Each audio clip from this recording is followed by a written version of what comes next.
नमस्कार, आप देख रहे हैं मनी 9। मेरा नाम है रोहित कौशिक। अनिश्चितता भरे इस बाजार में और बाजार के इस दौर में सभी को ज़्यादा से ज़्यादा रिटर्न की चाहत होती है, पर सब लोग शेयर बाजार में निवेश नहीं कर पाते हैं। इसकी कई वजह हो सकती हैं। सभी के पास उतना नॉलेज नहीं होता, या फिर शेयर में अपने पैसे लगाकर ज़्यादा से ज़्यादा कमाने की इच्छा तो रखते हैं, लेकिन रिस्क लेने की क्षमता नहीं होती है। तो बाजार तो यही कहता है कि आप जितना रिस्क लेंगे आपको उतना ही रिटर्न मिलने के चांस ज़्यादा होंगे। लेकिन आज हम आपको बताएंगे कि बिना रिस्क के आप कहाँ निवेश कर सकते हैं, जिससे कि आपका फ़ायदा ज़्यादा से ज़्यादा हो सके। साथ ही कुछ ऐसी स्कीम भी इस वीडियो के अंत में आपको बताएंगे, जिसमें आपको पूरी सुरक्षा के साथ शेयर जितना ही लाभ मिल जाए। तो चलिए शुरुआत करते हैं। बाजार के उतार चढ़ाव के बीच लोग अपने पैसे को सुरक्षित जगहों पर लगाने में अपनी रुचि बढ़ा रहे हैं। इसमें लोगों की पहली पसंद पोस्ट ऑफिस की योजनाएं हैं, जिनमें निवेश करना सबसे सुरक्षित माना जाता है, क्योंकि इसका नियंत्रण संचार मंत्रालय के पास है। इसलिए ये सबसे सुरक्षित भी है, क्योंकि इसमें सरकार की गारंटी जो है। आइए बताते हैं पोस्ट ऑफिस के कुछ फेमस स्कीम, जिसमें आपको ज़्यादा से ज़्यादा लाभ मिल सके। इसमें सबसे पसंदीदा स्कीम है आरडी यानी रिकरिंग डिपॉजिट। 5 साल की आरडी स्कीम में लोग पैसा लगाना खूब पसंद करते हैं। ये उनके लिए एक बढ़िया ऑप्शन है, जो हर महीने थोड़ा थोड़ा बचाकर बड़ा फंड बनाने की एक योजना की तरह दिखाई देता है। इसमें 6.7% सालाना ब्याज मिलता है, जो हर 3 महीने में कंपाउंड इंटरेस्ट भी देता है। आप इसमें हर महीने सिर्फ 100 रुपये से शुरुआत कर सकते हैं। अगर किसी महीने आपकी किश्त मान लीजिए छूट भी जाती है, तो मामूली फाइन देना पड़ता है, जिसके बाद आपकी स्कीम फिर से चालू हो जाएगी। 1 साल पूरा होने के बाद आप इस खाते में जमा अमाउंट का 50% तक लोन भी ले सकते हैं। इसके अलावा लोग पोस्ट ऑफिस की और भी स्कीम्स में पैसा लगाना पसंद करते हैं, जैसे टीडी यानी टाइम डिपॉजिट।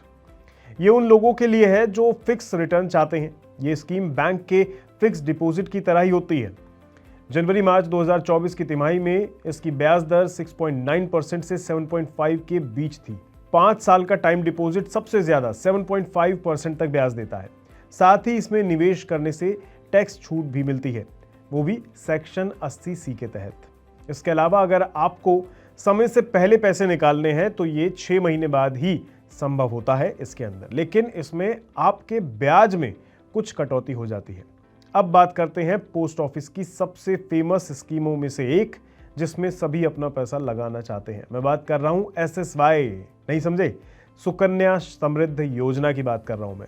बेटियों की पढ़ाई और शादी के लिए बचत को प्रोत्साहन देने वाली इस योजना में सबसे ज्यादा रिटर्न देखने को मिलता है, जो कि है 8.2% का। 10 साल से कम उम्र की बेटी के लिए माता पिता ये खाता खोल सकते हैं। इसमें हर साल कम से कम 250 रुपये और ज़्यादा से ज़्यादा 1.5 लाख रुपए तक जमा किए जा सकते हैं। आप इसमें 15 साल तक जमा कर सकते हैं और 21 साल बाद या फिर बेटी की शादी के समय इसको मैच्योर करा सकते हैं। इतना ही नहीं, इस योजना में निवेश करने से आपको 3 तरह के टैक्स लाभ भी मिल सकते हैं। इसमें जमा राशि, ब्याज और मैच्योरिटी पर मिलने वाली राशि शामिल होती है। तीनों पर सेक्शन 80C के तहत टैक्स छूट मिलती है। अब बात करते हैं आखिरी स्कीम की, जिसमें लंबे समय के लिए निवेश करने वालों को ज्यादा रुचि देखी गई है। उनको ये स्कीम ज्यादा पसंद आती है। मैं बात कर रहा हूं PPF की। इसमें लंबे समय के लिए निवेश करना बेहतर माना जाता है। PPF का मतलब है पब्लिक प्रोविडेंट फंड। PPF में 7.1% का ब्याज मिलता है और ये पूरी तरह से सरकार द्वारा समर्थित रहती है। इस स्कीम में हर साल कम से कम 500 रुपये और ज़्यादा से ज़्यादा 1.5 लाख रुपए जमा किए जा सकते हैं। इसकी अवधि 15 साल तक की होती है, जिसे 5-5 साल के लिए बढ़ाया भी जा सकता है। इस दौरान लोन और बीच में पैसे निकालने की सुविधा भी मिलती है। PPF की सबसे बड़ी खासियत यह है कि ब्याज और मैच्योरिटी पर मिलने वाली पूरी राशि टैक्स फ्री होती है। ये रिटायरमेंट और टैक्स प्लानिंग के लिए शानदार विकल्प माना जाता है। तो कुल मिलाकर जहां म्यूचुअल फंड और शेयर बाजार में निवेश युवा और जोखिम लेने वालों के लिए होता है, जो निवेश में खतरा नहीं लेना चाहते, उनके लिए इन स्कीमों में निवेश करना ज्यादा सही रहता है। उम्मीद है ये जानकारी आपके काम आए। नमस्कार।